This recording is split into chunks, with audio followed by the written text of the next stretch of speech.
عربی لوگ ایک جگہ سے دوسری جگہ قافلوں کی شکل میں سفر کرتے تھے۔ دوران سفر کسی قسم کا مواصلاتی رابطہ نہ تھا۔ دوران سفر اگر کوئی بیمار ہوتا تو سفر کی صعوبتیں اس کو اس جہاں سے رخصت کر دیتی اور اہل قافلہ اس کو وہاں ہی سپرد خاک کر کے اپنا قافلہ آگے بڑھا دیتے تھے۔ دوران سفر ڈاکو کو بھی حملہ آور ہوتے تھے۔ ڈاکو اور اہل قافلہ کے درمیان ایک خون ریز جنگ ہوتی۔ جو طاقتور ہوتا وہ فاتح ہوتا اور مفتو کے ساتھ اپنی منشا کے مطابق سلوک کرتا تھا۔ اسی طرح ایک قافلہ عرب کے ویرانے میں اپنی منازل کی طرف رواں دواں تھا۔ اہل قافلہ یمن کے رہنے والے تھے۔ وہ قافلہ آنے والی ہر آفت اور ہر مصیبت سے بے نیاز تھا۔ اس قافلے میں کافی مسافر تھے، بچے، بوڑھے، عورتیں، مویشی سبھی تو تھے۔ اس زمانے میں لوگ اسی طرح قافلوں کی شکل میں سفر کیا کرتے تھے، کیونکہ اس زمانے میں کوئی سڑک، ریلوے، ٹریک یا کوئی بحری یا بری جہاز وغیرہ نہیں تھا۔ اس زمانے میں مسافروں کے حقوق کی دیکھ بھال کا مناسب بندوبست نہ تھا۔ جو طاقتور ہوتا غریب سے اس کا مال مویشی چھین لیتا تھا۔ اسی بدقسمتی قافلے میں ایک عورت بھی تھی۔ اس عورت کے ساتھ اس کا 2-2.5 سالہ چاند سا بیٹا بھی تھا۔ وہ قیدی بن کر آئی تھی۔ اس کا کوئی مستقبل نہ تھا، اس کی کوئی پہچان نہ تھی، اس کی کوئی عزت نہ تھی۔ وہ فقط ایک قیدی خاتون تھی۔ جب یہ قافلہ بالکل ویران جگہ پر پہنچا تو انہوں نے اپنی سواریوں کو خوب تیز کر لیا، کیونکہ وہ فوراً اس علاقے سے نکل جانا چاہتے ہیں، مگر ان کی قسمت ہی بری تھی کہ اہل قافلے پر ڈاکوؤں کے ایک گروہ نے حملہ کر دیا۔ انہوں نے کہا کہ جس کسی کے پاس مال ہے وہ ہمارے حوالے کرے، ورنہ ہم سب کو قتل کر دیں گے۔ اہل قافلہ جب یہ اچانک آفت آن پڑی تو وہ بہت گھبرائے، لیکن جب انہوں نے یہ سنا کہ تمام مال ان کے حوالے کر دیا جائے تو انہوں نے کہا کہ ہمیں بغیر مال مویشی اور مال و دولت کے کیا کریں گے۔ اس سے سوچ کر مسافروں کو متحد ہو کر ڈاکوؤں سے لڑنے پر آمادہ کیا۔ مسافر ڈاکوؤں سے لڑنے لگے۔ ڈاکو زیادہ تھے، اس لیے فتح ان کی ہوئی اور ہار مسافروں کے حصے میں آئی۔ چنانچہ ڈاکوؤں نے سارا مال لوٹ کر مسافروں کو اپنا قیدی بنا لیا۔ عربی لوگ ایک جگہ سے دوسری جگہ قافلوں کی شکل میں سفر کرتے تھے۔ دوران سفر کسی قسم کا مواصلاتی رابطہ نہ تھا۔ دوران سفر اگر کوئی بیمار ہوتا تو سفر کی صعوبتیں اس کو اس جہاں سے رخصت کر دیتی اور اہل قافلہ اس کو وہاں ہی سپرد خاک کر کے اپنا قافلہ آگے بڑھا دیتے تھے۔ دوران سفر ڈاکو کو بھی حملہ آور ہوتے تھے۔ ڈاکو اور اہل قافلہ کے درمیان ایک خون ریز جنگ ہوتی۔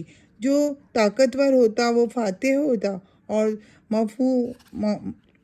اور مفتو کے ساتھ اپنی منشا کے مطابق سلوک کرتا تھا۔ اسی طرح ایک قافلہ عرب کے ویرانے میں اپنی منازل کی طرف رواں دواں تھا۔ اہل قافلہ یمن کے رہنے والے تھے۔ وہ قافلہ آنے والی ہر آفت اور ہر مصیبت سے بے نیاز تھا۔ اس قافلے میں کافی مسافر تھے، بچے، بوڑھے، عورتیں، مویشی سبھی تو تھے۔ اس زمانے میں لوگ اسی طرح قافلوں کی شکل میں سفر کیا کرتے تھے، کیونکہ اس زمانے میں کوئی سڑک، ریلوے، ٹریک یا کوئی بحری یا بری جہاز وغیرہ نہیں تھا۔ اس زمانے میں مسافروں کے حقوق کی دیکھ بھال کا مناسب بندوبست نہ تھا۔ جو طاقتور ہوتا غریب سے اس کا مال مویشی چھین لیتا تھا۔ اسی بدقسمتی قافلے میں ایک عورت بھی تھی۔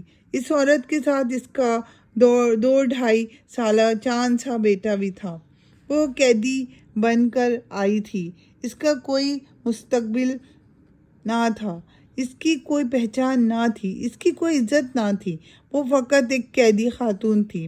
جب یہ قافلہ بالکل ویران جگہ پر پہنچا تو انہوں نے اپنی سواریوں کو خوب تیز کر لیا، کیونکہ وہ فوراً اس علاقے سے نکل جانا چاہتے ہیں، مگر ان کی قسمت ہی بری تھی کہ اہل قافلے پر ڈاکوؤں کے ایک گروہ نے حملہ کر دیا۔ انہوں نے کہا کہ جس کسی کے پاس مال ہے وہ ہمارے حوالے کرے، ورنہ ہم سب کو قتل کر دیں گے۔ اہل قافلہ جب یہ اچانک آفت آن پڑی تو وہ بہت گھبرائے، لیکن جب انہوں نے یہ سنا کہ تمام مال ان کے حوالے کر دیا جائے تو انہوں نے کہا کہ ہمیں بغیر مال مویشی اور مال و دولت کے کیا کریں گے۔ اس سے سوچ کر مسافروں کو متحد ہو کر ڈاکوؤں سے لڑنے پر آمادہ کیا۔ مسافر ڈاکوؤں سے لڑنے لگے۔ ڈاکو زیادہ تھے، اس لیے فتح ان کی ہوئی اور ہار مسافروں کے حصے میں آئی۔ چنانچہ ڈاکوؤں نے سارا مال لوٹ کر مسافروں کو اپنا قیدی بنا لیا۔ وہ ڈاکو مکہ کے علاقے میں آئے تو وہاں عکاص کا میلہ لگا ہوا تھا۔ اس میں یہ میلہ ہر سال لگتا تھا، جس میں اہل مکہ کے علاوہ دور دراز کے لوگ اس میں سامان فروخت کرنے کے لیے لاتے اور خوب منافع کماتے تھے۔ ڈاکوؤں نے اس خاتون اور لڑکے کو میلے میں فروخت کر دیا۔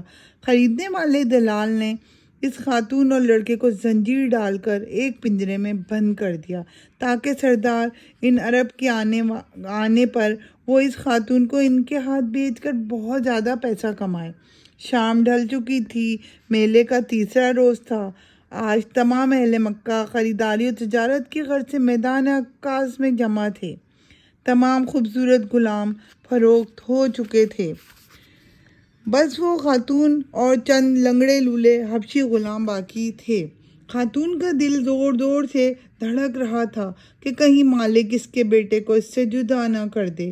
اس خاتون نے اپنے اس لال کو اپنی چھاتی کے ساتھ لگا کر رکھا تھا اور بار بار آنکھیں بند کر کے اس سے پیار کرتی تھی کہ اتنے میں خالد نامی ایک مکی سردار آیا۔ اس نے غلام کی طرف دیکھا۔ دلال نے اس کے دانت دکھائے اور کہا، اس کی عمر 40 سال ہے اور کئی من وزن اٹھا کر 10-12 میل جا سکتا ہے۔ میرے غلام بڑے وفادار ہوتے ہیں، اس کو لے جا، تو مجھے عمر بھر یاد کرے گا۔ اس سردار نے کہا کہ مجھے کوئی کنیز چاہیے۔ ہاں وہ دیکھو، وہ بڑی خاص کنیز ہے، اس کی عمر بس 30 سال ہے، اس کے یہاں صرف ایک اولاد ہی ہوئی ہے، بڑی وفادار ہے، لیکن مجھے تو کنیز چاہیے، اس کے ساتھ تو بیٹا بھی ہے۔ آقا اس کو لے جائیں اور 8-10 سال کے بعد یہی لڑکا ایک غلام بن جائے گا اور مفت میں ایک بڑا مال ہاتھ لگ جائے گا۔ انہیں مجھے اتنا آسان مشورہ نہ دو۔ اس کنیز کے کیا لوگے؟ بس یہی 100 تولے چاندی۔ 100 تولے، وہ بھی چاندی؟ اتنی زیادہ قیمت! توبہ توبہ، میں نہیں اس کو خرید سکتا، خالد نے کہا اور چل دیا۔ دلال بھی تنگ آ چکا تھا کیونکہ اس کا کوئی خریدار نہیں رہا تھا۔ خاتون کی آنکھوں میں بیٹے سے جدائی کی گھڑیاں آ گئیں۔ وہ زار و قطار رونے لگی، مگر آنکھ میں آنسو نہ تھے۔ دلال نے سردار کو آواز دی کہ آؤ 90 دے دو۔ سردار نے کہا، نہیں، 50 ہیں اور 50 ہی دوں گا۔ لہذا 60 میں سودا طے ہو گیا۔ دلال نے اس خاتون کو ٹھوکر ماری اور لڑکا کھینچ کر زمین پر پٹخ مارا۔ خاتون شدید دکھ میں چلائی اور چپ چاپ اپنے نئے آقا کے غلاموں کے ساتھ چل دی۔ ننھا لڑکا بلک بلک کر ہلکان ہوا جا رہا تھا۔ اسی سردار کی ایک جوان خوبصورت خدیجہ بھی اس کے ہمراہ تھی۔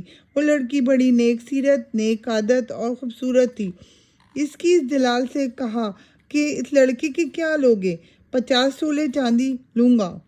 خدیجہ نے 20 دے کر وہ لڑکا خرید لیا۔ خالد نے کہا، بیٹی اس کا کیا کرو گی؟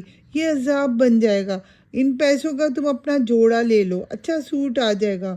نہیں بابا، میں اس بچے کو خریدنا چاہتی ہوں۔ چنانچہ باپ نے وہ بچہ خرید کر بیٹی کو دے دیا۔ خاتون نے نمناک آنکھوں سے اس کا شکریہ ادا کیا۔ اس خاتون کو خالد اپنے گھر لے گئے۔ خالد کی بیگم نے اس کو اپنے گھر کے اصول سمجھائے تاکہ اپنے تمام کام کاج بر وقت کر سکے۔ نئی کنیز کو پہلے زور خوب ڈانٹ پڑی تاکہ ڈر کر رہے، اور جب وہ اپنا کام کرنے لگی تو ننھا لڑکا اس کے ساتھ چمٹا ہوا تھا۔ خدیجہ نے کہا، لڑکے کو مجھے دے دو۔ اس نے وہ لڑکا خدیجہ کی طرف بڑھا دیا۔ خدیجہ کی ماں نے اس کو ڈانٹا کہ اتنے کالے کلوٹے لڑکے سے اب تم کھیلو گی؟ تم نے تو تمام غلاموں اور کنیزوں کو سر پر چڑھا رکھا ہے۔ نہیں امی، یہ بھی تو انسان ہیں، ان کے ساتھ اچھا سلوک کرنا چاہیے۔ چل چل، بڑی آئی دادی اماں۔